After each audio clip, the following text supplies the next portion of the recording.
Estamos de volta. Hoje conversando com Josimari de Santana, que é membro da Sociedade Brasileira para o Estudo da Dor. Doutora, é um pouco complicado falar sobre dor, né? Porque é uma coisa assim que quase ninguém gosta de falar, né? Parece que cai o astral quando se fala de dor, né? O pessoal gosta de falar de coisa boa, mas é importante falar sobre a dor porque tem muitas pessoas que sofrem sobre isso, né?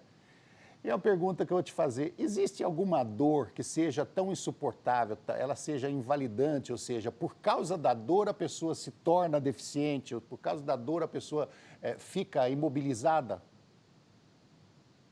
Ótima pergunta também. Normalmente, aquelas dores que têm a característica de alta intensidade, muitas delas estão relacionadas a lesões nervosas, tá? Então, um exemplo disso é a neuralgia do trigêmeo, ou neuralgia do trigêmeo, que é uma dor que acomete um nervo trigêmeo aqui na região da face. Costuma-se ter o relato dos pacientes de uma dor extremamente alucinante, que ela é incapacitante, pelo menos durante os momentos de crise, tá?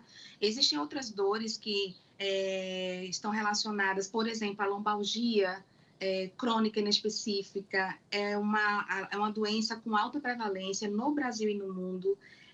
A dor lombar crônica, ela é entendida como a segunda dor ou doença crônica mais prevalente, somente perde para doenças cardiovasculares, por exemplo, como a hipertensão no Brasil. E ela costuma ser incapacitante quando a pessoa está em momentos de crise, tá? Então, tem dificuldade para se levantar, para se manter sentado, para caminhar. Outra dor que normalmente costuma ser incapacitante, apesar de não gerar deficiência, pelo menos que seja perceptível ao olho, é a fibromialgia, que é uma dor que dói no corpo inteiro, uma dor normalmente de alta intensidade, associada a uma série de outras alterações, como alteração de humor, alteração do funcionamento intestinal, distúrbio de sono. Então, ela é incapacitante no conjunto da sua sintomatologia, e não necessariamente porque gera uma deficiência física, né? Mas gera uma baixa vitalidade, uma baixa de energia. Então, são alguns exemplos de dores, né, em contextos diferentes, com deficiência física ou não associada, que a gente pode citar nesse momento.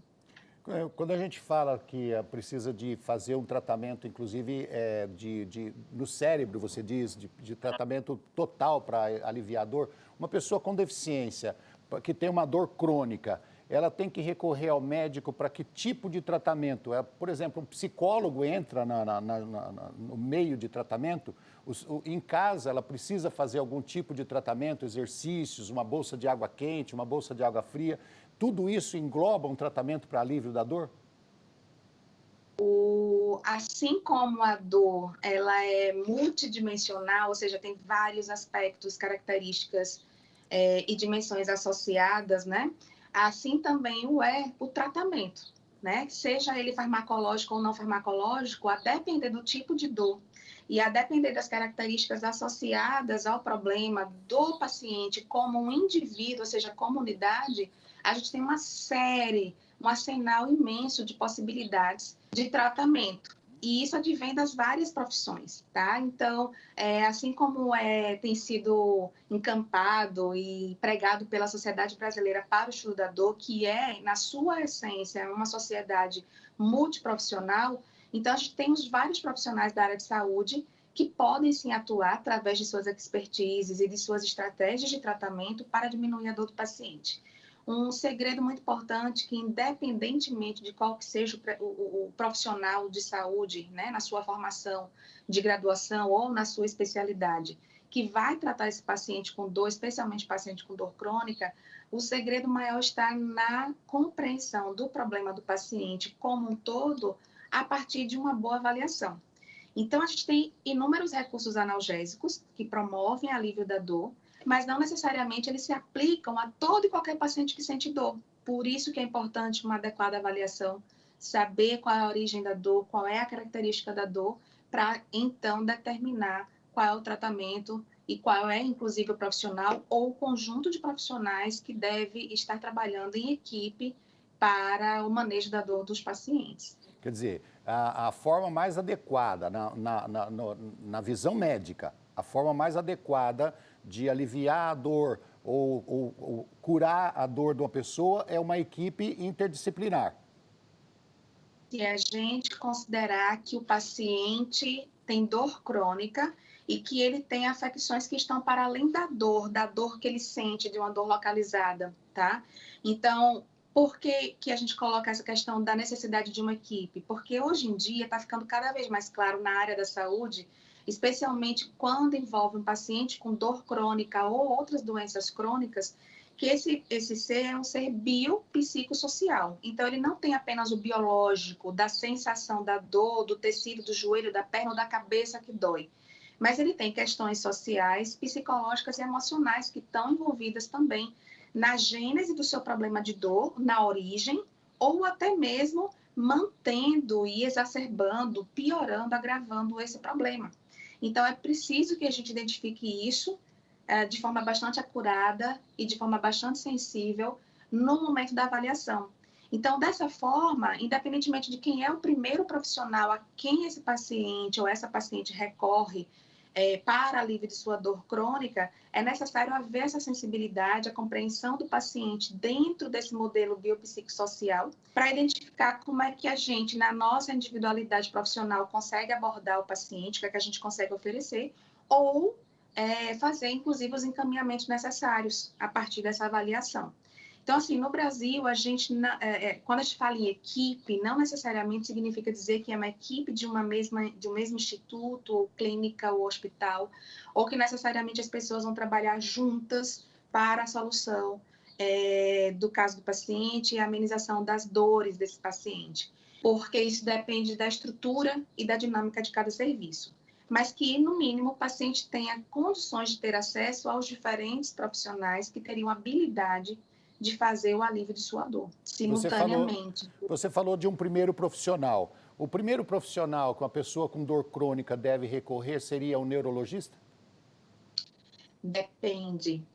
Neurologista é uma possibilidade, especialmente nos casos em que há uma clara lesão no sistema nervoso, seja periférico ou seja central. Tá? Então, se a dor pode estar relacionada a uma lesão do sistema nervoso, um especialista, né, de primeiro contato, que a gente pode assim dizer, poderia ser um neurologista. Mas, por exemplo, no caso de uma dor articular, não seria o neurologista. Pode ser ortopedista, pode ser o reumatologista na medicina, pode ser um fisioterapeuta que trabalha com fisioterapia traumato-ortopédica.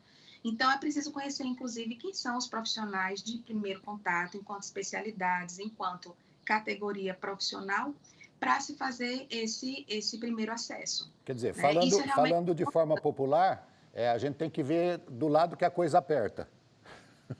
Exatamente. O pior é que, assim, do ponto de vista da falta de instrução ou de compreensão mínima com relação às especialidades, né, muitas vezes acaba se recorrendo ao clínico, o clínico geral, do tipo, vou para o clínico me ajudar a determinar para que especialidade que eu devo prosseguir.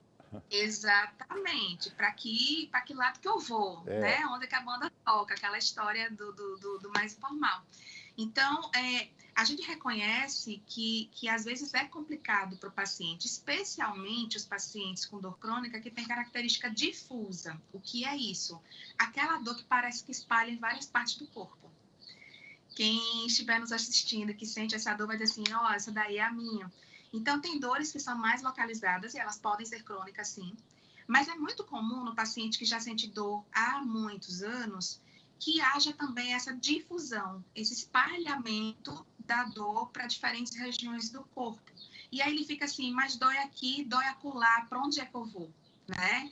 Então, a gente reconhece que, às vezes, é muito, muito difícil para o paciente e para a sua família pré-estabelecer, definir com muita segurança quem seria esse primeiro profissional. Doutora, para a gente concluir, a dor crônica, quando vocês chegam à conclusão de que não tem jeito, olha, você infelizmente, meu amigo, você vai continuar com a sua dor para o resto da sua vida, já tentamos tudo, não conseguimos melhorar, quais são os caminhos que você indica para que a pessoa, principalmente o deficiente, viva melhor com a sua dor? Tem algum aparelho melhor ergonômico, algum exercício? Ele vai sentir dor mesmo, não tem jeito.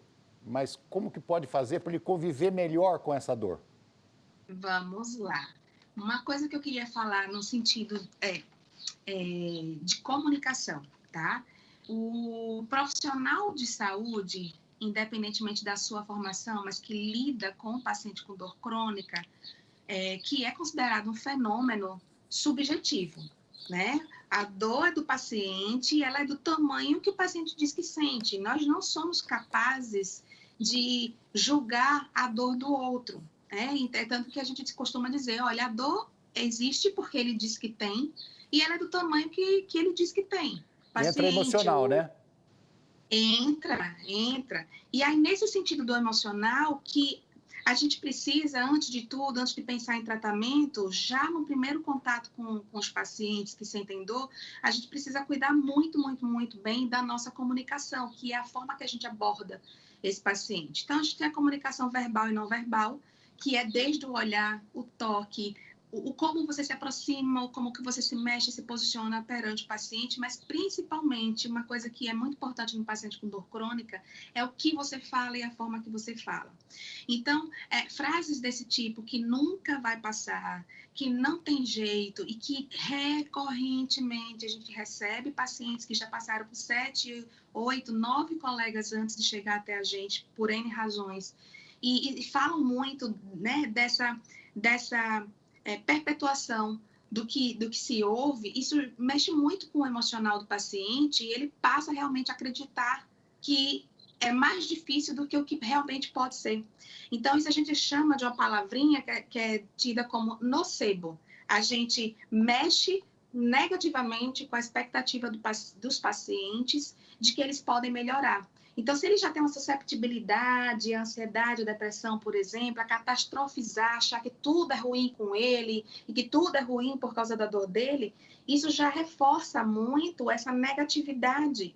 E isso gera, tem muitas pesquisas mostrando isso, e são muito interessantes, que isso gera uma modulação em nível cerebral que modifica as respostas biológicas e o paciente realmente piora ou não melhora.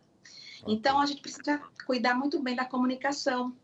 E, assim, uma coisa que leva muito o indivíduo com dor crônica, mas especialmente aquele que tem deficiência, que tem dificuldade de se mover, de se deslocar, é exatamente a perda do movimento. Porque um dos maiores remédios que a gente tem para várias coisas no nosso organismo que estão para além da dor crônica é o se mover, é o ato de se movimentar. Antes de dizer assim, eu faço exercício na academia, eu corro, eu pedalo, é o quanto que a gente sai de um lugar para o outro, que sobe no ônibus, que entra no carro, que vai de bicicleta para o trabalho, de varrer a casa. Então, a gente chama isso de atividade física. Qual é o seu nível de atividade física? O quanto que você se mexe em casa, o quanto que você se mexe no trabalho, ou o quanto que você fica parado, deitado ou sentado.